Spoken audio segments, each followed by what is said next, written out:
Aujourd'hui, je te donne mon point de vue sur la nutrition et je t'explique comment je structure ma diète personnellement. I heard they checking for me, no one checking on me, so I had to go run up a check. I got the message on me, ain't no flexing on me, my attorney gon' call and collect. Blessings on blessings for me, my successes only made them envious, they got upset. I had to put all their egos in check. Si tu me connais pas encore, je m'appelle Guillaume, j'ai un total à 520 kg et dans cette vidéo, je t'explique comment structurer correctement une diète en force athlétique. Je vais essayer de pas te sortir des ça dépend toutes les 30 secondes parce qu'en vérité, la diète, effectivement, ça dépend entièrement de ton poids de corps. C'est-à-dire que si tu fais 80 ou 120 kg, la diète va absolument pas être la même. La première étape qui me paraît essentielle si tu t'es jamais penché sur le sujet de la nutrition, c'est le calcul de tes calories de maintenance. Ce qu'on va essayer de faire dans cette étape, ça va être de connaître tes calories de maintenance. Donc les calories dont ton corps a besoin pour juste maintenir ton poids. Donc tu veux pas perdre ni prendre du poids, tu veux juste maintenir. Cette méthode que je vais te présenter, c'est une méthode que j'ai utilisée personnellement et elle fonctionne pour moi parce que j'ai, on va dire, toutes mes journées qui se ressemblent un petit peu. Effectivement, si tu as des journées qui diffèrent énormément, genre tu as une journée où tu fais rien du tout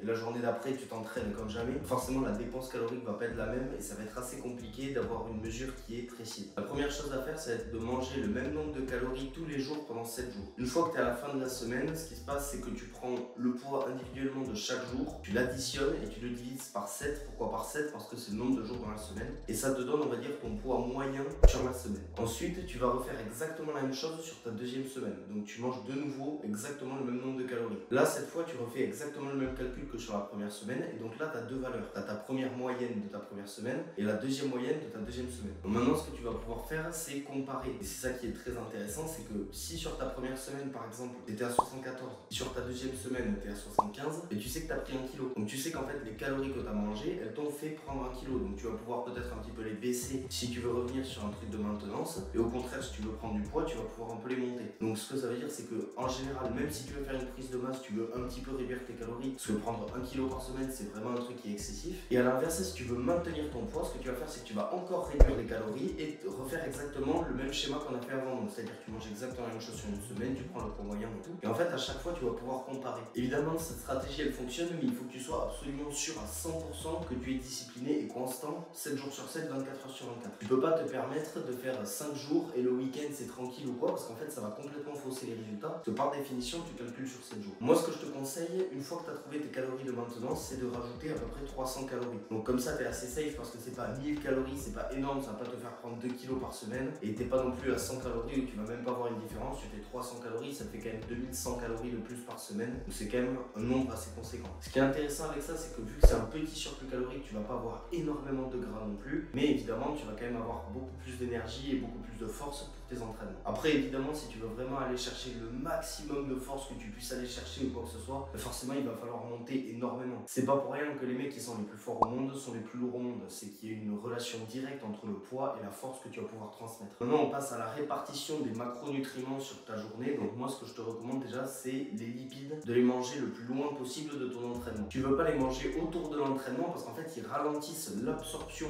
et l'assimilation des protéines. Et donc, ça veut dire que tu vas pas pouvoir les utiliser aussi vite que tu le souhaites. Personnellement, je te recommande aussi de manger plus ou moins la moitié de tes glucides journaliers autour de ton entraînement. Donc, qu'est-ce que j'entends par autour? C'est vraiment avant, après et éventuellement, tu peux même en manger pendant ton entraînement. L'intérêt de manger des glucides avant ta séance, c'est que ça va évidemment te donner l'énergie et les ressources pour ton entraînement. Pendant la séance, ça va te donner encore une fois de l'énergie, etc. si tu commences à en perdre. Mais en même temps, ça va même te permettre de commencer, entre guillemets, le processus de récupération le plus vite possible. Et après la séance, tu vas les manger également assez rapidement parce que ça va te permettre, pareil, d'entamer la récupération le plus vite possible. Pour ce qui est des protéines, moi je préfère les manger de façon équitable tout au long de la journée et toutes les 3-4 heures, c'est vraiment ce qui personnellement fonctionne le mieux pour moi. Évidemment, pour avoir un apport en protéines toutes les 3-4 heures, il va falloir que tu manges à peu près 5 repas par jour. Et personnellement, moi je rajoute un shaker de caséine juste avant d'aller dormir. En termes de compléments alimentaires, j'utilise de la whey qui s'assimile beaucoup plus rapidement, donc qui est très intéressante à prendre en pré-workout. Ensuite, j'utilise également de la maltodextrine pendant mes séances qui va me permettre de me donner davantage d'énergie pendant la séance. Pour finir, j'utilise de la caséine et évidemment de la créatine juste avant d'aller dormir.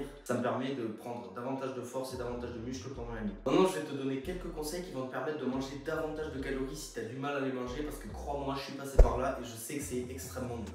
Déjà, la première chose est extrêmement cliché, ça va être le fait de focus sur ton repas, donc un petit peu en mode mindset, je sais pas quoi. La vérité, c'est que ça fonctionne extrêmement bien. Si tu manges uniquement ton repas et que tu enlèves toutes tes distractions, que t'as pas de téléphone, que t'as pas d'ordinateur, que tu parles pas ou quoi que ce soit, je te garantis que tu vas manger beaucoup plus et beaucoup plus vite. La deuxième chose à faire, et c'est un des trucs les plus importants si tu veux manger davantage de calories, mais tout le monde va te dire que c'est pas bon, mange plus vite. Je te garantis que si tu manges plus vite, les calories vont passer beaucoup plus facilement, et une fois que tu auras fini ton assiette, à ce moment-là, peut-être tu auras mal. En attendant, tu auras fini ton repas. Troisièmement, bois de l'eau à la fin de ton repas. Mange pas et en même temps tu bois de l'eau ou je sais pas quoi. Mange l'intégralité de ton repas et ensuite bois de l'eau. L'eau, c'est un truc qui évidemment est essentiel, donc je te dis pas de pas du tout en boire, parce que ce serait complètement débile, étant donné que c'est le truc le plus important pour prendre de la force et de la masse musculaire. Mais en vérité, essaie de boire l'eau voilà, à la fin de tes repas, parce que si tu la bois avant ou pendant, ça va complètement te casser ton appétit et tu n'auras plus du tout faim, et donc tu vas galérer à finir tes calories. C'est pas pour rien que dès qu'on se met en sèche, on se bute avec l'eau, mais c'est pour une raison simple, c'est que forcément ça te coupe l'appétit. Rien qu'avec ces conseils, je suis absolument certain que tu n'auras plus aucun problème avec ta diète et que ça va passer extrêmement facilement. Mais juste pour te donner un dernier conseil, mange davantage de lipides plutôt que de glucides et de protéines. Ce que j'entends par là, c'est que si tu es déjà à peu près à 2 grammes de protéines par kilo de poids de corps, que tu vois que tu as quand même énormément de glucides, rajoute des lipides et enlève peut-être quelques glucides et quelques protéines si tu en as davantage. Imaginons que je sais pas, tu es à 2,3 grammes de protéines par kilo de poids de corps, ben enlève ce 0,3 grammes par kilo de poids de corps et remplace-les par des lipides. Tu verras que c'est beaucoup plus facile de manger des lipides plutôt que des protéines ou des glucides, et en plus de ça, il y a davantage de calories par gramme. Concrètement, qu'est-ce que ça veut dire? Ça veut dire que tu manges ça de lipides, tu auras autant de calories que dans ça de glucides. Je caricature, mais c'est plus ou moins ça. Et donc d'un point de vue volume, forcément ça passe mieux, et les calories passent mieux aussi. Regarde cette vidéo pour connaître les 5 habitudes qui m'ont permis d'augmenter mes perfs en force athlétique, et lâche un like si cette vidéo t'a été utile.